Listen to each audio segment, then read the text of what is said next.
என்று ஒரு அற்புதமான தொகுப்பை பதிய வைக்கிறோம். அந்த தொகுப்புக்கு முன்னாடி நம்ம மூலிகைகளுக்கெல்லாம் அரசரான இந்த அருகம்பிள்ளை வணங்குறோம். அதுக்கப்புறம் சித்தர்களுக்கெல்லாம் அரசரான நமது அகஸ்தியர் மாமுனிவரை வணங்கி, இந்த பூமி தாயை வணங்கி, விவசாய பெருமக்களை எல்லாம் போற்றி போற்றி என்று சொல்லி இன்று ஒரு அற்புதமான தொகுப்பு, வாய்ப்புண், மவுத் அல்சர் சொல்லக்கூடிய வாய்ப்புண். இந்த வாய்ப்புண் எப்படியெல்லாம் நமக்கு வருகிறது, இதை குணப்படுத்தக்கூடிய இயற்கை மூலிகைகள் நம்மளது விவசாய பெருமக்கள், இந்த இயற்கையினுடைய பூமிகள், சித்தர் பெருமக்கள் நமக்கு எப்படி கொடுத்துருக்காங்க அப்படிங்கிறத இந்த தொகுப்புல ரொம்ப அற்புதமா பார்க்க போறோம். அதுக்கு முன்னாடி நான் என்னென்ன மூலிகைங்கிறத உங்களுக்கு எக்ஸ்பிளைன், அது போலதான் இந்த பாருங்களேன், இந்த ஒரு அற்புதமான ஒரு மூலிகை இப்ப இது ரொம்ப குறைஞ்சிட்டு வருது. அதாவது கொட்டை, அதாவது ஆமணக்கு என்னுடைய ஒரு பிரிவை சேர்ந்தது. இது அற்புதமானது ஒரு மூலிகை, வாய்ப்புண்ணுக்கு உள்ளது இந்த மூலிகை. அதாவது கொட்டாமணக்குன்னு சொல்லுவாங்க, கொட்டாமணக்குன்னு சொல்லுவாங்க. இதை ஒடிச்சு பார்த்தோம்னா இதுல பாத்தீங்கன்னா பால் வரும்.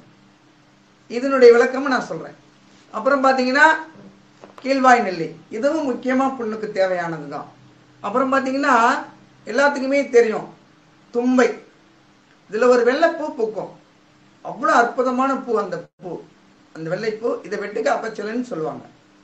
இப்படிதான் ஒவ்வொருத்தரும் ஒவ்வொரு மூலிகைகளினுடைய மகத்துவத்தை நமக்கு இயற்கையாவே இந்த பூமி, இறை சக்தி, பிரபஞ்ச ஆற்றல் நமக்கு கொடுத்திருக்கு. அதை நம்ம பயன்படுத்திக்கிறது தான் நம்ம வாழ்வில ஆரோக்கியமா இருக்கக்கூடிய ஒரு விதமான நிலை. அப்ப இயற்கையான நிலைகளை நம்ம கடைபிடிச்சிட்டோம்னாவே நம்ம அறியாமலே நமக்கு ஆரோக்கியமான உடல்நிலை நமக்கு கிடைக்கும். இப்ப இந்த இயற்கையினுடைய அற்புதமான மூலிகைகளை பத்தி பார்த்துட்டோம். இப்ப அந்த வாய்ப்புண்ணினுடைய தத்துவங்களை பத்தி பார்ப்போம். வாய்ப்புண் அப்படின்னாவே நம்ம வாயில உமிழ்நீர் சுரக்கும். அந்த உமிழ்நீர் சுரந்தாதான் நமக்கு சாப்பாடு சீரண மண்டலம் வேலை செய்யும், இல்லைன்னா வேலை செய்யாது. உமிழ்நீர்ல போயிட்டு நம்மளுடைய சாப்பாடை நாம் வாயை மூடிக்கொண்டு மெதுவாக அரைக்கப்பட்டு திரும்ப கல்லீரல், கணையம் இந்த பகுதிக்கெல்லாம் போனதுக்கு அப்புறம் தான் ஜீரண மண்டலம் வேலை செய்யும். அப்ப நம்ம உதடுல புண்ணுகள் இருக்கு, மேல் உதடு புண்ணு இருக்கும், சைட்ல இந்த புண்ணு இருக்கும், இங்கிட்டு புண்ணு இருக்கும். அதாவது உதடுக்குள்ள சின்ன சின்ன டாட்டா புண்ணுகள் வரும். இது ஒரு வகை புண்ணு. இந்த புண்ணு எதனால சார் உள்ள வருதுன்னா 5 விதத்துல நமக்கு பாதிப்பை தரக்கூடியது உள்ள இருக்கக்கூடிய புண். முதல்ல எடுத்துக்கிட்டீங்கன்னா வயிற்றுல ஏற்படக்கூடிய புண்ணினால ஏற்படும். அதாவது ஏதாவது ஒரு மருந்து மாத்திரைகள் அதிகமாக எடுத்துட்டு இருக்கும் போது அது வயிற்றில் புண் ஏற்படுத்தினால், அல்லது காரங்கள் அதிகமாக எடுத்துக்கொண்டால் அந்த வயிறு புண் ஏற்படும் போது அந்த வாய்ப்பகுதியில டாட்டா புண்ணு வரும். இது ஒரு முறை. இரண்டாவது என்னன்னு கேட்டீங்கன்னா பேஸ்ட், கெமிக்கல் கலந்த பேஸ்ட் அதிகமா யூஸ் பண்ணாலும் வாய் புண்ணு வரும். அது யாரும் கண்டுபிடிக்க முடியாது. அவங்க தொடர்ந்து அந்த பேஸ்ட்டை யூஸ் பண்ணிட்டே இருப்பாங்க, எந்த மருத்துவராலையும் கண்டுபிடிக்க முடியாது. எனக்கு வாய்ப்புண்ணு அதிகமா வந்துட்டே இருக்குன்னா நீங்க யூஸ் பண்ற பேஸ்ட் நிப்பாட்டிட்டு வேப்பங்குச்சி எடுத்துக்கலாம், அல்லது இயற்கை கலந்த மூலிகைகள் கலந்த இப்ப பேஸ்ட் நிறைய வருது, அதை நீங்க எடுத்துக்கலாம். அது மாதிரி எடுத்துக்கிட்டோம்னா இந்த புண்ணு கொஞ்சம் மாறிக்கும். அப்ப 2வது விதத்தை நம்ம முக்கியமா கண்டுபிடிக்கணும். முதல் விதம் வயிறு புண்ணுனால வர்றது, 2வது விதம் பேஸ்ட்னால வர்றது. 3வது விதம் என்னன்னு கேட்டீங்கன்னா ஒரு விதமான பாக்டீரியா அல்லது வைரஸ் நமக்குள்ளர அந்த இடத்துல டாட் மாதிரி இருக்கும். அந்த டாட், அந்த புண்ணு என்ன ஆகும், அப்படியே ரவுண்ட் ஆயிட்டு எல்லா பக்கமும் பரவும். இது இந்த டாட் மறைஞ்சிடும், ஆனா திரும்பவும் வரும். அப்ப அதுக்கு என்ன பண்ணணும்னா உணவு முறைகளை பயன்படுத்திக்கிட்டோம்னா அதுக்கு தேவையான ஒரு உணவை எடுத்துக்கிட்டோம்னா அது எப்பவுமே வராது. புரியுதுங்களா? இப்ப 3வது பார்த்துட்டோம். 4வது, பெரும்பாலும் அதிகமா படுத்திருப்பாங்க. அவங்களுக்கு வாயில இருந்து ஒரு விதமான சலுவாயின்னு சொல்லுவாங்க. அது மாதிரி தொத்து ஊத்திக்கிட்டே இருக்கும். அப்ப அந்த ஊத்திக்கிட்டே இருக்கும்போது என்ன ஆகும்? அந்த சலுவாயினுடைய ஒரு தாக்கம் வைரஸ் ஆகி உதடு புண்ணாவும் வாய்க்குள்ளேயும் புண்ணாகும். இப்ப 4 பார்த்துட்டோம், உள்ள புண்ணா வந்து.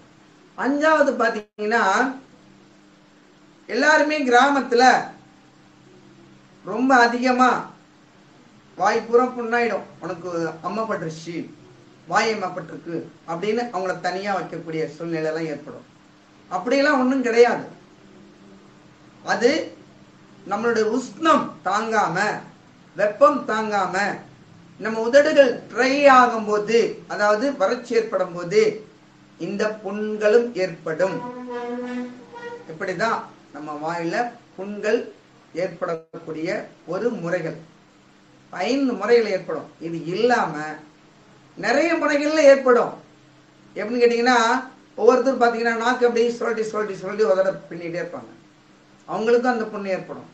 இன்னொருத்தர் பாத்தீங்கன்னா நாக்குக்கு அடியில ஒரு புண்ணு ஏற்படும். அது ஒரு வைரஸ் பாக்டீரியா தான், நாக்குக்கு அடியில தெரியாம. அப்புறம் தொண்டையில புண்ணு ஏற்படும். இப்படிதான் ஒவ்வொருத்தருக்கும் இப்படி ஒவ்வொரு புண்கள் ஏற்படுறதுக்கு வாயில வாய்ப்புகள் உண்டு. ஐயா, இந்த புண்ணுகள்லாம் நிறைய வந்துருச்சு வாயில, இது எப்படி குணப்படுத்துறது? குணப்படுத்துறதுக்கு வழிகள்லாம் நிறைய இருக்கா?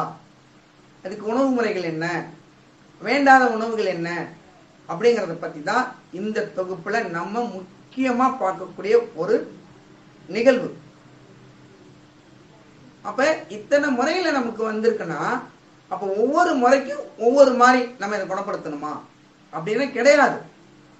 எல்லாமே பொதுவாதான் என்னென்ன பயன்படுத்தணும், என்னென்ன பயன்படுத்தலாம், என்னென்ன நம்ம பயன்படுத்திக்கணும் அப்படிங்கறத வச்சுதான் நம்ம இதை தொகுப்பை கொடுத்துட்டு இருக்கோம்.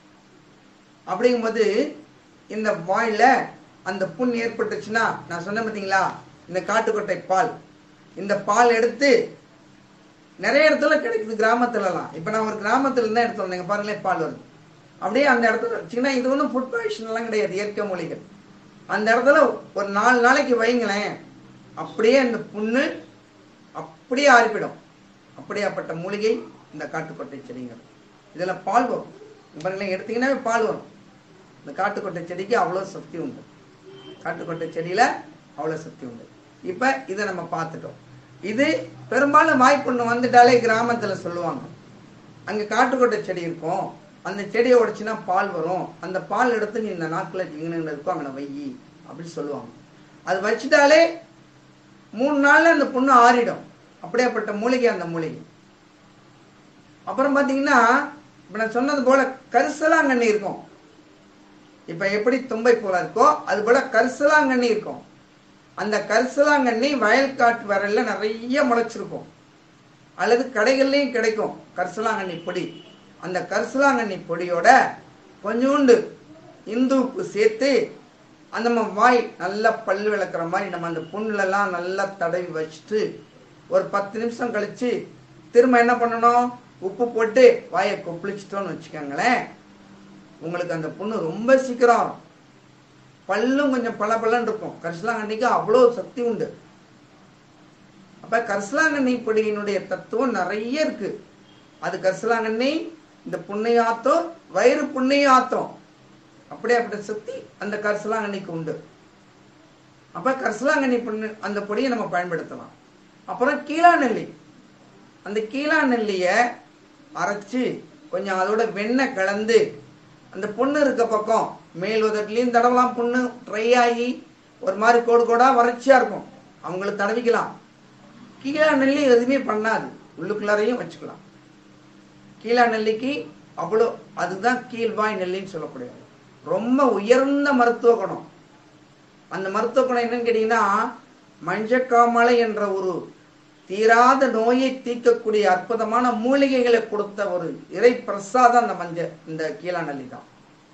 அந்த கீழா நெல்லியில குணப்படுத்த முடியாது, மஞ்சக்காமலையை குணப்படுத்த முடியாதுன்னா கண்டிப்பா எந்த மருத்துவத்திலும் முடியாது.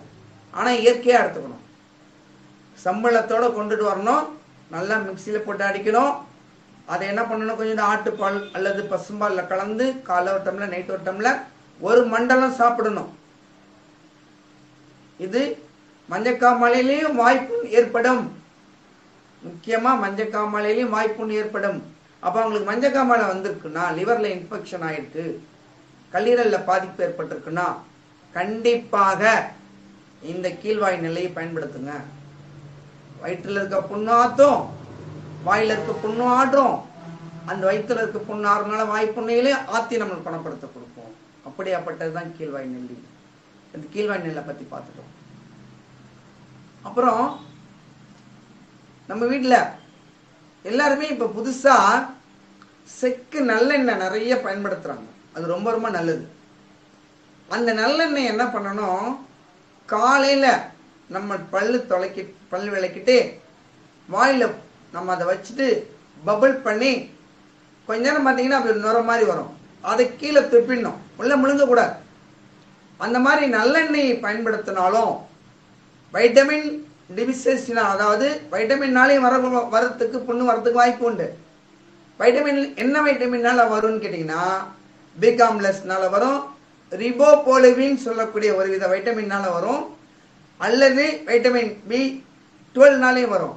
இந்த மாதிரி வாய்ப்புன்னு வரத்துக்கு உடம்புல சத்து குறைவினால் வரத்துக்கு வாய்ப்பு உண்டு. அப்ப சத்து குறைவுக்கு இந்த மாத்திரைலாம் தேவைங்களா சார்? அதுக்கு தான் நல்லெண்ணெய் நம்ம பயன்படுத்தணும். நல்லெண்ணெயில எல்லா வைட்டமினும் இருக்கு. முதல்ல அது நல்லெண்ணெயில இரும்பு சத்து அதிகமா இருக்கு. நல்லெண்ணெய் நம்ம பயன்படுத்தணும்னா, புரியுதுங்களா? அந்த நல்லெண்ணெயை நாம் பயன்படுத்துவோம். அதுதான் முக்கியமா நம்ம செய்யக்கூடியது. நல்லெண்ணெய் அது என்ன பண்ணணும், ஒரு 2 ஸ்பூன் எடுத்துக்கணும், வாயில நல்லா பபிள் பண்ணணும், எடுத்து கொப்பளிச்சு நம்ம துப்பிடணும். அதுதான் நல்லெண்ணெயினுடைய ஒரு சக்தி, புரியுதுங்களா? அது எப்ப சார் செய்யணும்? 2 வேளையும், காலையிலையும் இரவு படுக்கும் போதும். அது இன்னும் சொல்ல போனா நரம்புகளினுடைய தளர்ச்சித்தன்மையும் நீக்கக்கூடிய சக்தி அந்த நல்லெண்ணெய்க்கு உண்டு. பெண்கள் அதிகமா பயன்படுத்தலாம், ஆண்களும் பயன்படுத்தலாம். அப்ப நல்லெண்ணெயை பபிள் பண்ணி துப்பிட்டோம்னா புண்ணு ஆறத்துக்கும் வாய்ப்புகள் உண்டு. இப்ப நல்லெண்ணெய் பார்த்துட்டோம். வைட்டமின் டிசிஸ்னாலையும் இந்த அல்சர் வருங்கிறதையும் பார்த்துட்டோம். இப்ப அடுத்து இதுக்கு என்ன சார் இயற்கையான மூலிகைகள் இருக்குன்னா நிறைய இருக்கு. பாத்தீங்கன்னா தேங்காய் எண்ணெய் பியூரா எடுத்து அந்த இடத்துல தடவிக்கலாம், தேங்காய் எண்ணெய். அப்புறம் வெண்ணெய் கிடைக்கும், பசுநெய், அதாவது நல்ல நாட்டு பசுனுடைய வெண்ணெய் கிடைக்கும், அல்லது அந்த பசு நெய் கிடைக்கும், வெண்ணெய் கிடைக்கும். அந்த வெண்ணெயை அந்த புண்ணு இருக்க நாக்கு ஃபுல்லா ட்ரை ஆகிற இடத்துல எல்லாம் தடவணும். இது எத்தனை நாளைக்கு சார்? உங்களுக்கு குணமா 3 நாள்ல குணமாயிடும். அது தடவிட்டே இருந்தீங்கன்னா 1 வாரத்துல குணமாகும். எப்ப சார் தடவணும்? வெண்ணெயெல்லாம் இரவு படுக்க போதுதான், அல்லது காலையில நீங்க ஓய்வு எடுக்கக்கூடிய சூழ்நிலை வந்தா காலையில தடவிட்டு 1 மணி நேரம் ஓய்வு எடுத்துக்கலாம். நல்லெண்ணெயும் அதாவது தேங்காய் எண்ணெயும் தடவலாம், வெண்ணெயும் தடவலாம். இதுலலாம் அதிக ஆன்டிபயோட்டிக் நோய் எதிர்ப்பு சக்தி அதிகமா இருக்கிறதுனால இதை தடவும். அப்புறம் மாசிக்காயின் கடையில விற்கும். எல்லாத்துக்குமே குழந்தைகளுக்கெல்லாம் மாசிக்காய் உரைச்சி ஊத்துங்கன்னு சொல்லுவாங்க, புண்ணு வராம இருக்கிறது. அந்த மாசிக்காய் உரைச்சி அந்த உதடு எங்கன புண்ணு இருக்கோ அங்கே பூரா தடவலாம். மாசிக்காய்க்கு அவ்வளவு சக்தி உண்டு. அடுத்து கற்றலை ஜில் இருக்கும், அதுவும் குளிர்ச்சியை கொடுக்கக்கூடியதுதான்.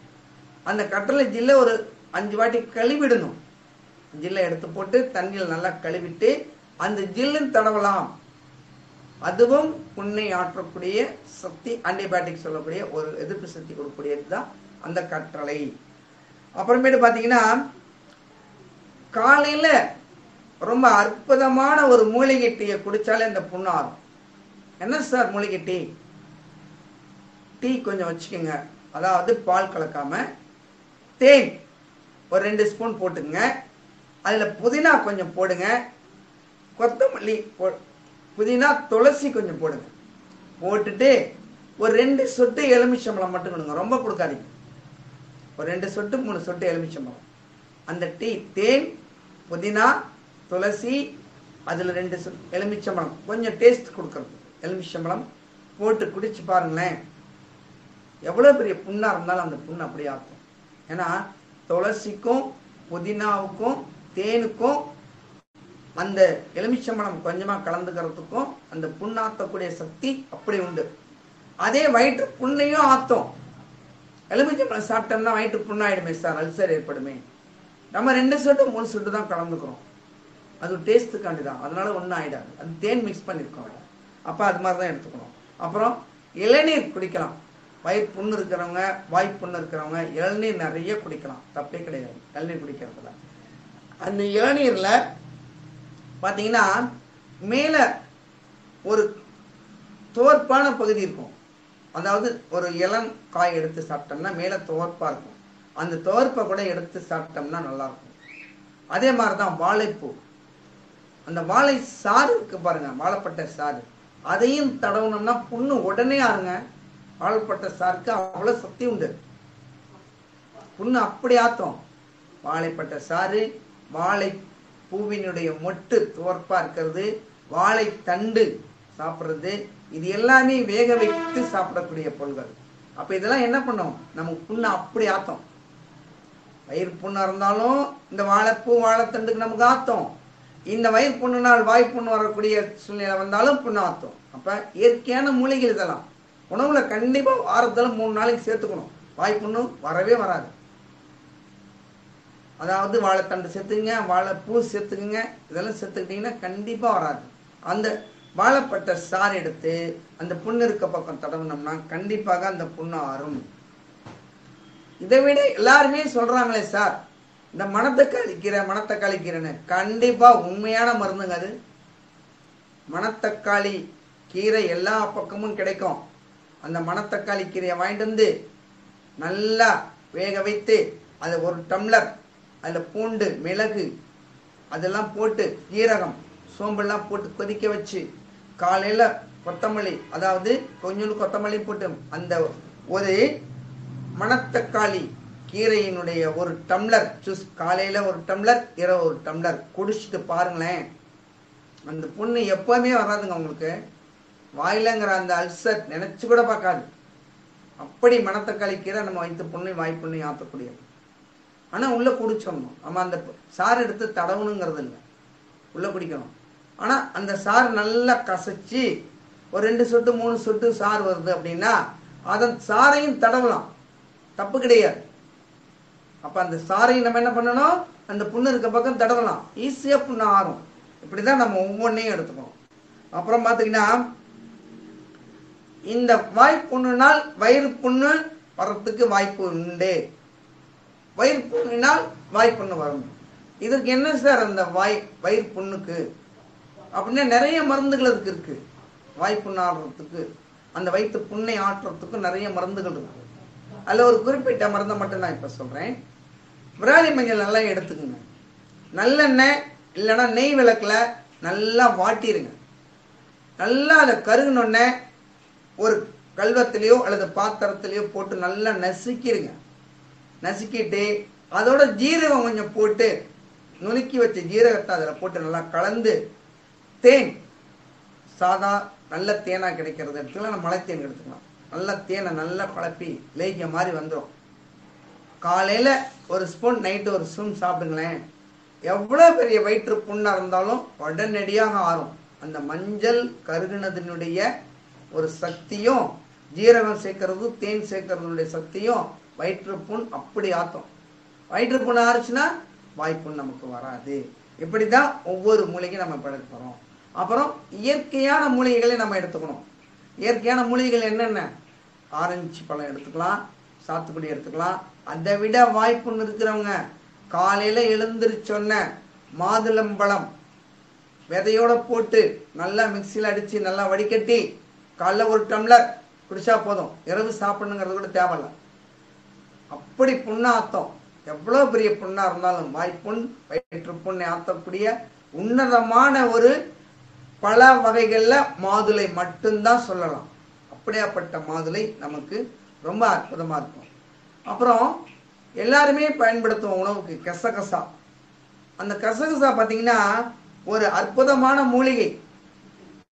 அது மூலிகைன்னு தான் சொல்ல, உணவுக்கு சேர்க்கக்கூடியது தான், ஆனால் அது ஒரு மூலிகை.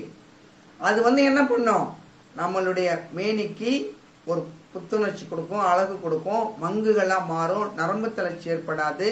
அதை விட இரவு நேரத்தில் தூக்கம் வரலன்னா அந்த கசகசாவை எடுத்து நம்ம வாயில நல்லா மென்னு சாப்பிட்டுட்டு ஒரு டம்ளர் எல்லாம் சுடுதண்ணியை குடிச்சிட்டு படுத்தோம்னு வச்சுக்கோங்களேன், இந்த வாய் புண்ணாரும் தூக்கமும் நல்லா வரும். கசகசாவுக்கு அவ்வளோ சக்தி உண்டு. இப்போ கசகசா பார்த்துருப்போம். அப்புறம் என்ன பார்த்தீங்கன்னா, நான் சொன்னது போல நல்லெண்ணெய். நல்லெண்ணெய் ரொம்ப ரொம்ப அற்புதமான மருந்து நல்லெண்ணெய். அப்புறம் பார்த்தீங்கன்னா உளுந்தங்கஞ்சி. இந்த வாய் புண்ணு வயிறு புண்ணுக்கெல்லாம் பார்த்தீங்கன்னா அந்த காலத்துலலாம் உளுந்து எடுத்து ஊற வச்சு அதை நல்லா ஆட்டி இல்லைன்னா மிக்சியில் போட்டு அடிச்சு பனவெல்லம் தேங்காய் கொஞ்சம் சேர்த்து அந்த உளுந்தங்கஞ்சி குடிச்சோன்னு வச்சுக்கோங்களேன், வாய் புண்ணாரும், உடம்புக்கு எதிர்ப்பு சக்தி கொடுக்கும், ரொம்ப அற்புதமாக இருக்கும்.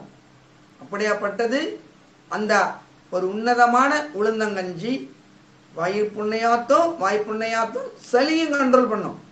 அப்போ பார்த்துக்கிட்டீங்களா? அப்போ எப்படியாப்பட்ட மூலிகள் நம்ம கையிலே வச்சுக்கிட்டு நம்ம அதை பயன்படுத்தாம வேற மருந்துகளுக்கு போயிட்டு இருக்கோம். அதுதான் நம்ம ரொம்ப கஷ்டப்படுறது. என்னன்னா வேணாம், வேற மருந்துகளே வேணாம், நம்ம சாப்பிடக்கூடிய உணவுகளே நமக்கு போதும். அதே போல தேங்காய் பால். அந்த தேங்காய் எடுத்துங்க, மிஷினில் போட்டு அடிச்சு பால் வரும். காலைல ஒரு டம்ளர், நைட் ஒரு டம்ளர் சாப்பிடுங்க. ஐயா தேங்காய் சாப்பிட்டா கொலஸ்ட்ரால் ஏறுங்கிறாங்களே, இயற்கையாக கண்டிப்பா ஏறாது. இளம் தேங்காயை வாங்கிட்டு வந்து ஒரு அரை தேங்காய் இருக்கிறது நல்லா திரும்பி மிக்சியில் போட்டு அடிச்சு நல்லா வடிகட்டி காலையில ஒரு டம்ளர், முடிந்தால் இரவு ஒரு டம்ளர், 3 நாளைக்கு குடிங்க. அந்த வாயில இருக்க புண்ணா தேங்காய் பாலுக்கு அப்படி ஆற்றும். தேங்காய் பாலுக்கு அவ்வளோ சக்தி உண்டு வாய் புண்ணுக்கு. ஆனா அதிகமா என்ன சேர்க்கக்கூடாது தெரியுங்களா? புளி. வாய்ப்புண்ணை தூண்டிவிடும் புளி. அந்த காலத்துல எல்லாம் புளியும் உப்பையும் வச்சு கொஞ்சம் தேய்ச்சிக்கமாங்க, தேய்க்கக்கூடாது, புண்ணு அதிகமாயிட்டோம். புளி அல்சரை ஏற்படுத்தக்கூடிய, அதாவது வயிறு புண்ணை தூண்டக்கூடிய சக்தி புளிக்கு. ஆனால் தேவையான அளவு எடுத்துக்கலாம். எப்படி எலுமிச்சம்பழம் தேவையான அளவு நம்ம எடுத்துக்கிறோமோ அது மாதிரி சுவைக்கு எடுத்துக்கலாம், தப்பே கிடையாது. சுவைக்கு உணவுல கொஞ்சமா எடுத்துக்கலாம். இப்படிதான் புளி. அப்புறம் நம்ம எப்பவுமே இஞ்சி சாறு நம்ம பொதுவாகவே பயன்படுத்திக்கிறோம். இஞ்சியும் தேனையும் கலந்து சாப்பிட்டோன்னா வாய் புண்ணுல நல்ல தேனை இஞ்சி சாறை நல்லா வயிற்று தடவிட்டு அது உள்ளர நல்லா பருகிட்டோம்னா வயிற்று புண்ணையாத்தும் செரிமானமும் உண்டு பண்ணும். ரொம்ப அற்புதமானது இஞ்சியும் தேனும். குழந்தைகளுக்கு இப்ப ஒரு வயிறு உப்புசமா இருக்கு, அது என்ன பண்ண, வாந்தி எடுத்துட்டு இருக்கு, உடனே தண்ணி கொடுத்துடாதீங்க. இஞ்சி சார் நல்லா கசக்கிக்குங்க, ஒரு 10 சொட்டை எடுத்துங்க, தேன் கொஞ்சம் சேர்த்துங்க, அப்படியே ஒரு ஸ்பூன்ல வச்சு கொடுத்துருங்க அந்த குழந்தைக்கு. வயிற்று புண்ணா இருந்தாலும் ஆறிடும், வயிறு உப்புசமா இருந்தாலும் 1 மணி நேரத்தில் அந்த குழந்தைக்கு நார்மல் ஆயிடும். அந்த இஞ்சி சாரும் தேனும் அவ்வளவு சக்தி படைத்தது. ஆனா தேன் கொஞ்சம் சேர்த்துக்கணும், இல்லைன்னா இஞ்சி ரொம்ப காரமா இருக்கும், அதுக்குதான் தேன் கொஞ்சம் சேர்த்துக்கணும். இப்படி ஒவ்வொன்றையும் நம்ம எடுத்துக்கணும். அப்புறம் பூண்டு. நமக்கு இந்த பூண்டு நிறைய இடத்துல நிறைய விதங்கள்ல பயன்படக்கூடிய அற்புதமானது. அதுவும் ஒரு மூலிகைன்னே சொல்ல, எப்படி கசகசாவை நம்ம சொல்றோமோ அது போல இதுவும் ஒரு பூண்டு மூலிகை. இது வாய் புண்ணாத்தும். அதை விட இரவு நேரத்துல ஒரு 1/4 டம்ளர் பால்ல ஒரு 10 பூண்டு போட்டுட்டு நல்லா கொதிக்க வச்சு அந்த பூண்டை நல்லா ஒரு கரண்டியில நல்லா அப்படி நசுக்கி விட்டு அதை குடிச்சிட்டு படுங்களேன், இதே நோயும் வராது, வாய் புண்ணும் வராது. பூண்டுக்கும் அவ்வளோ சக்தி உண்டு. உயிர் அணுக்களை உற்பத்தி பண்ணக்கூடிய சக்தி அந்த பூண்டுக்கு உண்டு. பூண்டெல்லாம் நிறைய பயன்படுத்த மாட்டேங்கிறாங்க. எப்படி கருவேப்பிள்ளையை தூக்கி போட்டுறாங்களோ அது மாதிரி ஒரு சில பேர் பூண்டை தூக்கி போடுறாங்க. போடக்கூடாது. பூண்டை இயற்கையா பாலில் போட்டு நம்ம சாப்பிடணுங்கிற ஒரு உன்னதமான ஒரு அன்பு நம்மகிட்ட ஏற்படுத்திக்கணும். தினமும் குடிக்கலாம், தப்பு கிடையாது. ஒரு 10 பூண்டு போடுறோம், ஒரு பாலில் போடுறோம், அப்படியே போட்டு நல்லா கடைக்கிறோம், குடிச்சிடறோம். இதயத்துக்கு உள்ள எந்த பிரச்சனையா இருந்தாலும் அது தீர்த்துரும். அவ்வளவு சக்தி அந்த பூண்டுக்கு உண்டு. இப்ப பூண்டை பத்தி ரொம்ப அற்புதமா பார்த்துட்டோம். அடுத்து பாத்தீங்கன்னா ஒவ்வொன்றையும் இது போல எடுத்துட்டு நம்ம உணவுல சேர்த்துக்கிட்டோம்னா ரொம்ப அற்புதமா இருக்கும். அப்புறம் கருவேப்பிள்ளை. கருவேப்பிள்ளை துவையல் சாப்பிடலாம். கருவேப்பிள்ளை சாறு எடுத்து அதை அப்படியே தடவிக்கலாம் அந்த புண்ணு ஆறுறதுக்கு. அந்த புண்ணாறத்துக்கு கருவேப்பிள்ளை சாறு ரொம்ப அற்புதமா வேலை செய்யும். கருவேப்பிள்ளைக்கு இரும்பு சத்து அதிகம். அதுவும் கருவேப்பிள்ளை நம்ம எடுத்து போட்டுறோம், போடக்கூடாது. கருவேப்பிள்ளை உணவுல நம்ம சேர்த்து சாப்பிடும் போது ரொம்ப ரொம்ப முடிக்கு ரொம்ப நல்லது. ரோமத்துக்கெல்லாம் நம்ம எடுத்துக்கணும். அதில் அவ்வளவு இரும்பு சத்து கருவேப்பிள்ளையில. என்ன சாப்பிட்டா செமிக்காது சார்? கிடையவே கிடையாது. அது வெந்து போச்சு. பச்சையாவது சாப்பிடலாம் கருவேப்பிள்ளைய, தப்பே கிடையாது. சீக்கிரமாக கூடிய சக்தி உண்டு. அது மாதிரிதான். அதை விட இன்னொரு உன்னதமான மருந்து வாய்ப்புண்ணையும் நீரிழிவு நோயை குணப்படுத்தி உடலையும் பாதுகாப்பாக வைக்கக்கூடிய ஒரு மருந்து இருக்கு. அது என்ன சார் மருந்து? ரொம்ப அதிசயமா அற்புதமா அந்த மருந்தை சொல்றீங்களே, அது என்னன்னு தெரியலையே. அதுதான் இந்த தொகுப்புல நான் சொல்லக்கூடிய ஒரு உன்னதமான மருந்து. ஒண்ணுமே வேணாம். நைட்டு இரவு படுக்கும் போது ஒரு 2 ஸ்பூன் வெந்தயத்தை ஒரு பாத்திரத்தில், அதாவது ஒரு தண்ணியில போட்டுட்டு படுத்துருங்க. அது கிட்டத்தட்ட 8 மணி நேரம் ஊறிடும். திரும்ப என்ன பண்ணுங்க, அந்த வெந்தயத்தை முழுங்கி மென்று சாப்பிட்டு தண்ணியை குடிச்சிட்டாலும் அது உங்களுடைய நல்லது. அது மாதிரி செய்ய முடியல சார்னா அந்த வெந்தயத்தை வடிகட்டிருங்க. அந்த சாரை மட்டும் குடிங்க, வெந்தய சாரை மட்டும். பாருங்களேன், எந்த நோயுமே வராதுங்க. அவ்வளவு அற்புதமானது வெந்தயம். வெந்தயம்லாம் இயற்கையினுடைய ஒரு சக்தியாக நமக்கு கிடைத்த ஒரு அற்புதமான பொக்கிஷமான மூலிகை அது வெந்தயம். இப்ப நான் சொன்னேன் பார்த்தீங்களா, அதுதான் முக்கியமான மருந்து. அந்த வெந்தயத்தை என்ன பண்ணணும், இரவு ஊற போட்டுடணும் தண்ணியில. திரும்ப என்ன பண்ண, ஊறினதுக்கு அப்புறம் முடிஞ்சா மென்று சாப்பிட்டு தண்ணி குடிச்சிடலாம். இல்லைன்னா அதை வடிகட்டிட்டு, ஒரு சிலர் என்ன எண்ணெய் துவப்பா இருக்கும், அது எப்படி சாப்பிட்றதும்பாங்க. அதுதான் வடிகட்டிட்டு தண்ணியை மட்டும் குடிச்சிடணும். ரொம்ப ரொம்ப அற்புதமான மூலிகை அந்த வெந்தயம். இப்ப ஒவ்வொரு மூலிகைகளை பத்தியும் அற்புதமா நம்ம பார்த்திருக்கோம். வயிற்று புண்ணுக்கும் பார்த்திருக்கோம். இது இல்லாம என்னென்ன உணவுகள் சார் நம்ம எடுத்துக்கணும் அப்படின்னா, இப்ப இந்த வாய் புண்ணை நாம் குணப்படுத்துவதற்கு தேவையான உணவுகள் என்ன எடுத்துக்க வேணும் சார்? என்ன உணவுகள் எடுத்துக்கணும்னா, காலையில எழுந்திருத்தவுடன் தண்ணீர் ஒரு டம்ளர் குடிங்க. நான் சொன்னது போல தேங்காய் பால் சாப்பிடுங்க, தப்பு கிடையாது. அந்த வெந்தய நீர் குடிங்க, தப்பு கிடையாது. கீரை வகைகளை மத்தியான நேரத்தில் நிறைய எடுத்துக்குங்க. குறிப்பா மணத்தக்காளி கீரை எடுத்துக்கங்க, வெந்தய கீரை எடுத்துங்க. வெந்தய கீரை நிறைய பக்கம் கிடைக்குது, வெந்தய கீரை எடுத்துங்க. அடுத்து பொன்னாங்கண்ணி கீரை. இந்த கீரை வகைகள்லாம் புண்ணு ஆத்தக்கூடிய வகைகள். பொன்னாங்கண்ணி கீரை எடுத்துக்கங்க. முருங்கை சூப்பும் முருங்கை கீரை எடுத்துக்கங்க, அதுவும் புண்ணு ஆகும். ஆனா நம்ம என்ன பண்ணணும், தினமும் உணவு சாப்பிடும் போது ஒரே ஒரு கீரை முறைகளை நம்ம வழக்கத்துக்கு கொண்டு வந்துடணும். இப்ப இத்தனை கீரை இருக்கு, இது இல்லாம இன்னும் அரைக்கீரை இருக்கு, கொத்தமல்லி இருக்கு, நிறைய இருக்கு. இந்த கொத்தமல்லி துவையில அரைச்சிக்கலாம். இந்த மாதிரி நிறைய கீரை வகைகள் இருக்கு. இதை நம்ம உணவுல எடுத்துக்கிட்டோம்னாவே வயிற்று புண்ணாரும், வாய் புண்ணாரும், உடலுக்கும் ஆரோக்கியம் கிடைக்கும், ஜீரண மண்டலமும் நல்லா வேலை செய்யும். அப்படியாப்பட்ட ஒரு அற்புதமான நமக்கு இந்த பூமியில கிடைக்கக்கூடிய உன்னதமான இயற்கை உணவு கீரை வகைகள் தான். இந்த கீரை வகைகள் அப்படியாப்பட்ட ஒரு சக்தி படைத்தது. அந்த கீரையை நம்ம எடுத்துக்கிட்டோம். அடுத்து என்ன சார் உணவு?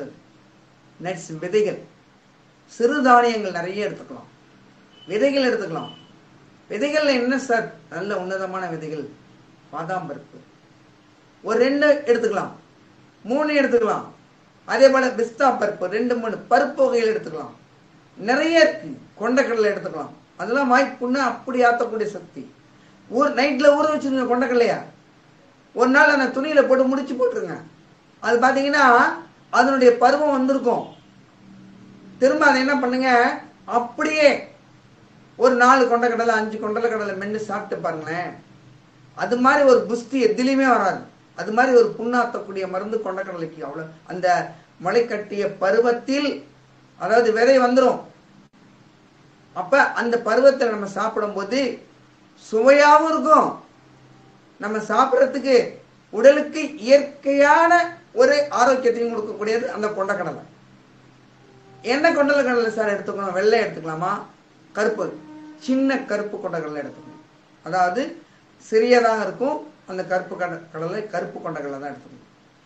பெரியதை எடுத்துக்கலாம், ஆனா அது உணவுகளுக்கு பயன்படுத்தக்கூடியது. இது எல்லாத்துக்கும் இதையும் பயன்படுத்தலாம், ஆனா இதுல வைட்டமின் அதிகமா இருக்கு. அப்ப அந்த தோலை உரிச்சுட்டு தான் சாப்பிடணுமா சார்? கிடையவே கிடையாது. அந்த கொண்டக்கடலை இருக்க தோலோட அந்த நான் சொன்ன இந்த விதையினுடைய முக்கியமான பகுதியோட அப்படியே சாப்பிடணும். ஒரு 10 கொண்டக்கடலை சாப்பிடுங்க, பாருங்களேன், உங்களுக்கு எந்த புண்ணுமே வராது. உடலுக்கு அவ்வளோ ஆரோக்கியம் கிடைக்கும். கொண்டக்கடலைக்கு அவ்வளோ சக்தி உண்டு. இது மாதிரி நட்ஸ் நிறைய எடுத்துக்கலாம், இயற்கையாக எடுத்துக்கலாம். இப்போ வாங்கிட்டு வரோம், அதை கழுவி என்ன பண்ணணும் எடுத்துக்கலாம். அந்த மாதிரி தான் ஒவ்வொரு நட்ஸையும் நம்ம எடுத்துக்கிட்டோம்னா ரொம்ப ரொம்ப அற்புதமாக நமக்கு நோய் எதிர்ப்பு சக்தியை கொடுத்து வாய்ப்புண்ணையும் மாற்றக்கூடிய சக்தியை கொடுக்கும். நரம்பு தளர்ச்சிகளும் ஏற்படாது. இப்படிதான் எடுத்துக்கணும். அப்புறம் பார்த்தீங்கன்னா இப்போ கீரை வகைகள் எடுத்துக்கிட்டோம். அப்புறம் பார்த்தீங்கன்னா நட்ஸு விதைகள் எடுத்துக்கிட்டோம். அப்புறம் சிறுதானிய உணவுகள் எடுத்துக்கிறோம். அப்புறம் இதை விட இன்னும் உன்னதமான மருந்து என்னன்னு கேட்டிங்கன்னா, நம்ம வடிக்கிற கஞ்சி. இந்த காலத்தில் குக்கரில் வச்சிடுறோம், ஆனால் அந்த காலத்திலலாம் கஞ்சி வடிப்பாங்க.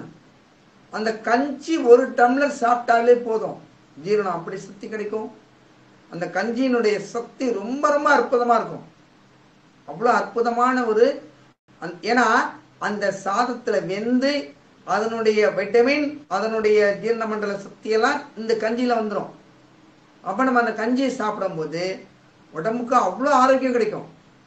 கஞ்சி குடிக்கலாம், தப்பே கிடையாது. அதே மாதிரி ஆதி காலத்தில் இப்பயும் உள்ள காலத்திலையும் பழைய சோறு ரொம்ப பேர் சாப்பிடுவாங்க.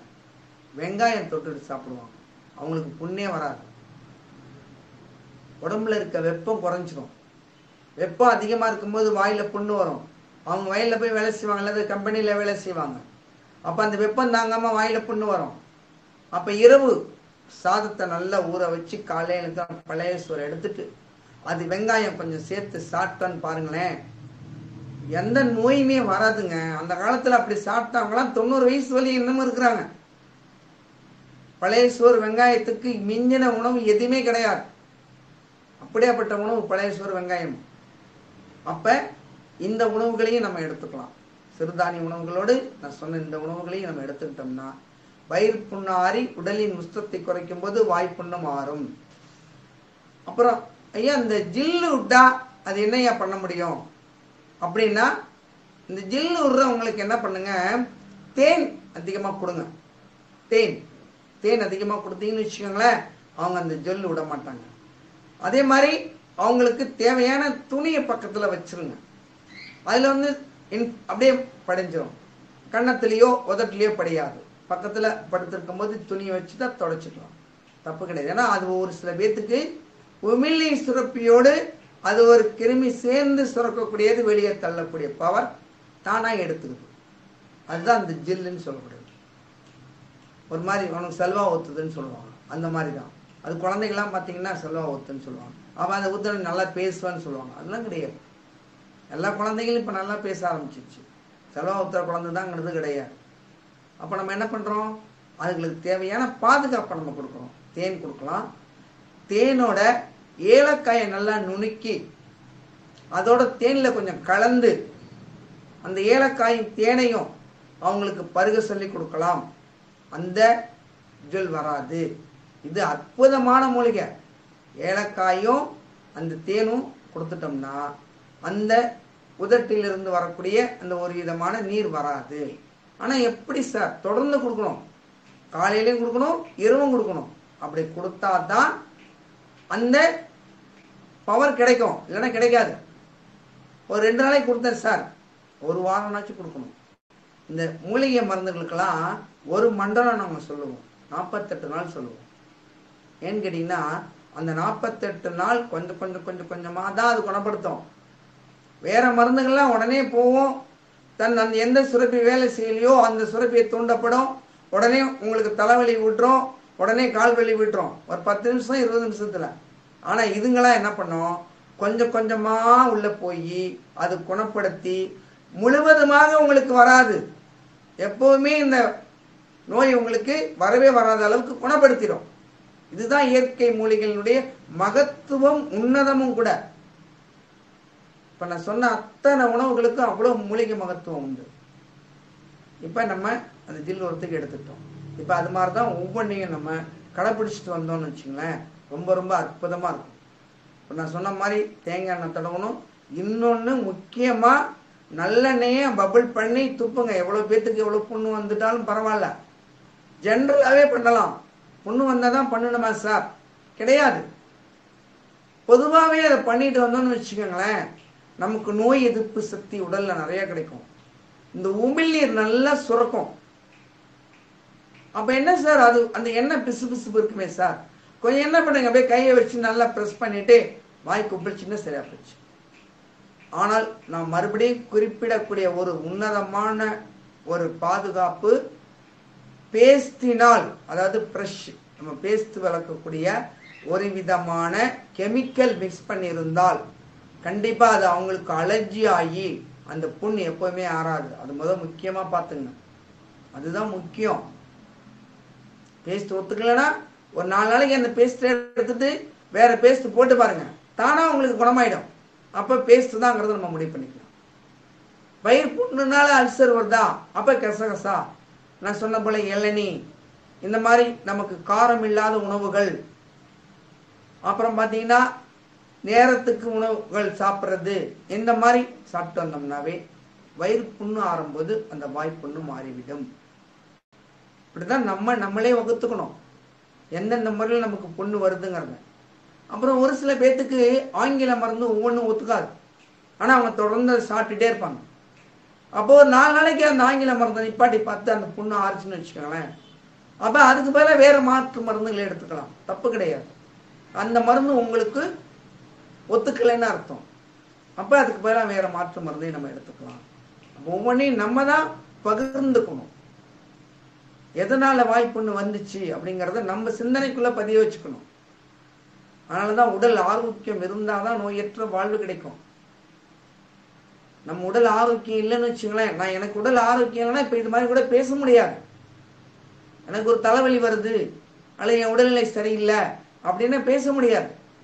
இன்னைக்கெல்லாம் 2 மணி நேரம் ஒரு கும்பாபிஷேகத்துல பேசிட்டு வந்திருக்கேன்.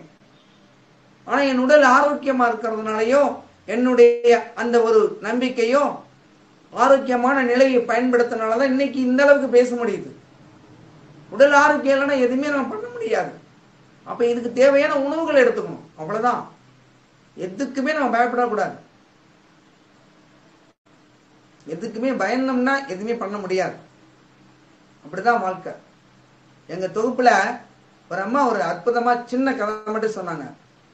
என்ன கதை சொன்னாங்களா, ஒரு டம்ளர்ல ஒரு தண்ணி இருக்கு, அந்த தண்ணிக்குள்ளர ஒரு புழுவு மொண்டுது அப்படின்னு சொல்லி சொன்னாங்க. அதை என்ன பண்றாரு, அவர் குடிச்சிடுறாரு. அந்த ஒரு ஆசான் குடிக்க சொல்லி குடிச்சிடுறாரு. ஆனா அவர் குடிச்சதுக்கு அப்புறம் இந்த புழுவை உள்ள குடிச்சிட்டமே, நமக்கு ஐயோ பேதியாவது, ஐயோ உடல் அரிக்குது, உடல் கண்ணு தெரியல அப்படின்னு நமக்குள்ள நினைச்சுக்கிட்டே இருக்கோம். திரும்ப காலையில போனா திரும்ப அதே நீ குடி அப்படிங்கிறார். என்னங்க நேத்தான் குடிச்சு இப்படி எல்லாம் கஷ்டப்படுற மாதிரி எனக்கு மனசு தோணுச்சு அப்படின்னா. அப்பதான் சொன்னார், மேல பாத்தியா அங்க இலைகள் எல்லாம் ஒவ்வொரு மாதிரி பறந்துட்டு இருக்கு, அந்த இலைகளுடைய நிழல்கள் தான் அந்த தண்ணீரில் உனக்கு தெரிந்தது. அப்ப அந்த தண்ணீரில் இலைகள் தெரியும் போது உன் மனது இதே புழுவை சாப்பிட்டோம் போல இருக்கு, நமக்கு இப்படி எல்லாம் பண்ணுது அப்படின்னு நீங்க நினைச்சிட்ட. கிடையவே கிடையாது, நீ ஆரோக்கியமா இருக்க.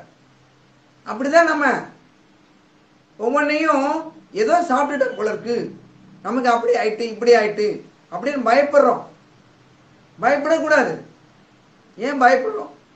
நம்ம கரெக்டா உணவு எடுத்து சாப்பிட்றோம், தேவையான உணவுகளை எடுத்துக்கிறோம், அந்த தேவையான முறையான அந்த உணவு முறையை பயன்படுத்திக்கிறோம். அப்ப எதுக்கு நம்ம உணவு ஐயோ சீர்ல நிற்காது, நமக்கு வாய்ப்புண்ணு வந்துடும், வயிற்று புண்ணு வந்துடும் அப்படின்னு ஏன் நம்ம பயப்படுறோம்? பயப்படவே கூடாது. அப்ப உணவு முறையை பயன்படுத்தினால் வாய்ப்புண் கண்டிப்பாக ஆறும், வயிறு புண்ணும் ஆறும், உடலும் ஆரோக்கியம் கிடைக்கும். இப்படித்தான் நம்ம ஒவ்வொன்றையும் பகுத்துக்கணும். இதான் வாழ்க்கையினுடைய உன்னதமான தத்துவம்.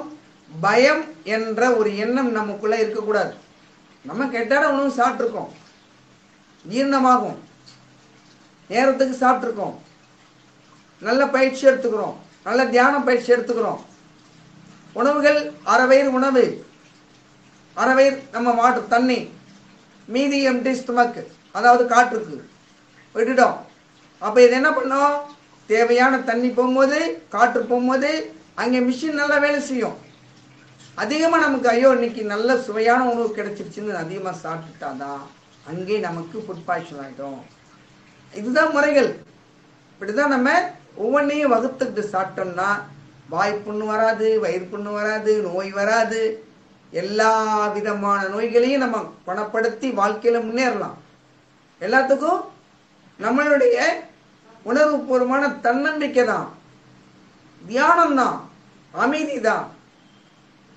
மனிதர்களுக்கு எல்லா கஷ்டங்களும் உண்டு, கவலைகள் உண்டு, எதிர்ப்புகள் உண்டு, எதிரிகள் உண்டு, எல்லாமே உண்டு. ஆனா அதை நாம் எப்படி அதனுடைய வழியை கண்டுபிடித்து அதை தீர்வு காண்பது என்பதை நமக்குள்ள கொடுத்திருக்காங்க. நமக்குள்ள அந்த சக்தி இறைவன் கொடுத்திருக்காரு, பிரபஞ்சம் கொடுத்திருக்கு, நம்ம உணவு கொடுத்திருக்கு, நம்ம ஆரோக்கியம் கொடுத்திருக்கு. அப்ப அதை பயன்படுத்தாம விட்டாதான் நம்ம ஒவ்வொரு நோய்க்கு ஆளாயிடுறோம். இதுதான் நம்ம புரிஞ்சுக்கணும். நம்ம அது என்ன காரணம்னு பயன்படுத்தி அந்த தீர்வை கண்டுபிடிச்சிட்டோம் அப்படின்னா நோய்க்கே வழி கிடையாது. எல்லாரும் பயப்படுறாங்க. நீரிழிவு நோய் வந்தா கால் பாதிக்கும், கண்ணு பாதிக்கும், கை கால் ஸ்ட்ரோக் வந்துடும். கிடையவே கிடையாது. எத்தனை பேர் 95 வரலி 90 வயசு வரலி நல்லா இருக்கிறாங்க நீரிழிவு நோய் வந்தவங்களா. காரணம் அவங்களுடைய உணவு, அவங்களுடைய பயிற்சி, அவ்வளவுதான். தெளிவான மனம், உழைப்பு, அவ்வளவுதான். அது போலதான் நம்ம தேவையான உணவு, நம்ம வாய்ப்புண்ணுக்கு என்னென்ன உணவு தேவைப்படாதோ இதெல்லாம் இப்படி என்ன ஒரு காரமா சாப்பிடக்கூடாது, புளிப்புத்தன்மை எடுத்துக்கூடாது, தயிர் ஈஸ்டட் ஆயிரும், தயிர் எடுத்துக்க கூடாது. அது வயிறுல போய் புண்ணாச்சுன்னா தயிர் வாய் புண்ணாயிடும். தயிர் எடுத்துக்க கூடாது. தயிர் ரொம்ப புளிப்பு இல்லாம இருந்தா எடுத்துக்கலாம். பால் கொஞ்சம் அதோட கலந்து இருக்க மாதிரி இருந்தா அந்த மாதிரி எடுத்துக்கலாம். நான் சொன்ன மாதிரி வெங்காயம் எடுத்துக்கலாம். தேங்காய் எண்ணெயை கூட நம்ம என்ன பண்ணலாம், பருப்பு கொஞ்சோண்டு தேங்காய் எண்ணெய் உணவுல போட்டு நிறைய பிணைஞ்சி நெய் போட்டு கூட. எல்லாரும் அந்த காலத்துல பந்தியில் வைக்கும் போது நெய்யும் பருப்பும் தான் போடுவாங்க. ஏன் போடுறாங்க? அந்த பருப்பு நெய் போடும்போது வாய்க்குள்ள புண்ணு வராது, அல்சர் வராது, வயிறுக்கு புண்ணு வராது, ஜீரண மண்டலம் வேலை செய்யும். இப்பவும் நடந்துட்டு இருக்கு. கொஞ்சம் பருப்பு போடுவாங்க, கொஞ்சம் நெய் போடுவாங்க. அந்த பருப்பு நெய் உணவு சாப்பிடும் போது வயிறு புண்ணு ஆறிடும். அந்த வயிறு புண்ணு ஆகும்போது சீக்கிரமா ஜெரிமன் ஆகும். அப்புறம் வாய்ப்புண்ணுகளும் வராது. பருப்பு நெய்க்கும் அவ்வளோ சக்தி உண்டு.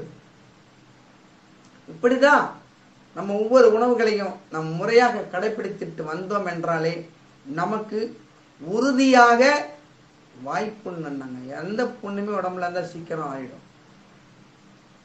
அந்த வாய்ப்புண்ணுங்கிறது நம்மளுடைய உணவு முறைகள் நம்மளிடையே சொல்லியிருக்கேன். அதே மாதிரி பேஸ்ட்னு மறுபடியும் சொல்லியிருக்கேன். அதே போல நம்மளுடைய மாத்திரை மருந்துகளாலையும் சொல்லியிருக்கேன். இதெல்லாம் எதுன்னு ஆராய்ச்சி பண்ணிடுங்க. இந்த தொகுப்பை பார்க்குறவங்க எல்லாரும் எதனால நமக்கு வாய்ப்பு அடிக்கடி வருது கொஞ்சம் சிந்திச்சு பார்த்தீங்கன்னா அந்த இடத்த நீங்க தீர்வு கண்டுட்டீங்கன்னா வாய்ப்புன்னே வராது. அப்படிதான் இப்ப நான் சொன்ன மூலிகைலாம் அற்புதமான மூலிகை. எவ்வளவு பெரிய வாய்ப்புன்னா இருந்தா கூட இந்த நான் கொட்டக்காய் சொன்னேன் பார்த்தீங்களா, அந்த பால் அதை எடுத்து வச்சிங்கன்னா அப்படி புண்ணாகும். இந்த நல்லெண்ணெய் கொப்பளிக்கிறது சொன்னேன் பார்த்தீங்களா, அது அப்படி புண்ணாகும்.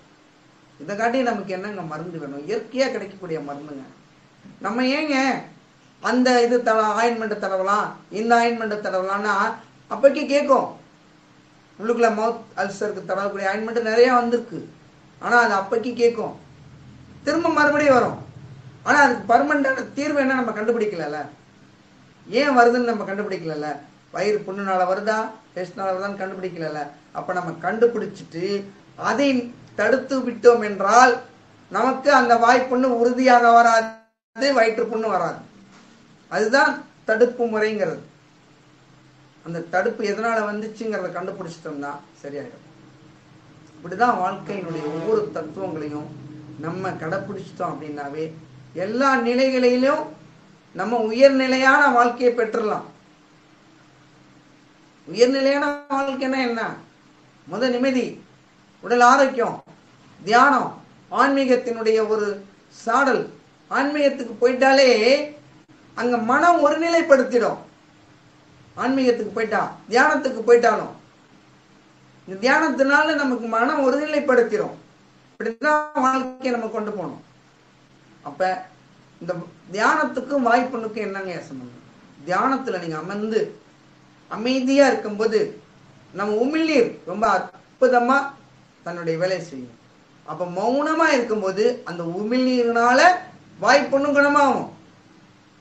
ஒண்ணு வேணாம், ஒரு இடத்துல நமக்கு ஒரு கட்டி வருது, அந்த உமிழ்நீர் எடுத்து கொஞ்சோண்டு லைட்டா தடவுங்களேன், அப்படியே கரைஞ்சிடும். இப்ப கண்ணதுலாம் கூட கட்டி வரும், நம்ம உமிழ்நீர் எடுத்து லைட்டா தடவுவோம், அப்ப அது அந்த கட்டி தானா கூட குறைஞ்சிரும். அப்ப தியானத்துல உட்கார்ந்து அந்த உமிழ்நீரை நம்ம உள்ள முழுங்காம அமைதியா அந்த உமிழ்நீரோட தியானத்துல உட்கார்ந்து இருக்கும் போது அந்த வாய்ப்புன்னு மாறக்கூடிய சக்தி தியானத்துக்கும் உண்டு. பாருங்க எப்படி எப்படி சூசங்கள் நமக்கு கொடுத்துருக்காங்க பாருங்க.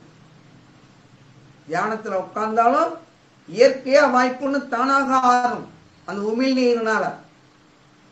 அப்ப ஒவ்வொருவரும் தன்னுடைய வாழ்க்கையினுடைய நெறிமுறைகள் என்னென்னங்கிறத வகுத்துட்டு எதனால நமக்கு வாய்ப்புன்னு வந்ததுங்கிறத முதல்ல அதை கணிச்சுட்டு அது அடிப்படையானதை நம்ம ஒதுக்கிட்டோம்னா கண்டிப்பாக நமக்கு வாய்ப்புன்னு எப்பவுமே வராது, வயிற்றுல புண்ணும் வராது, உடல் ஆரோக்கியமும் நமக்கு கிடைக்கும், நோயற்ற வாழ்வும் நம்ம வாழலாம்.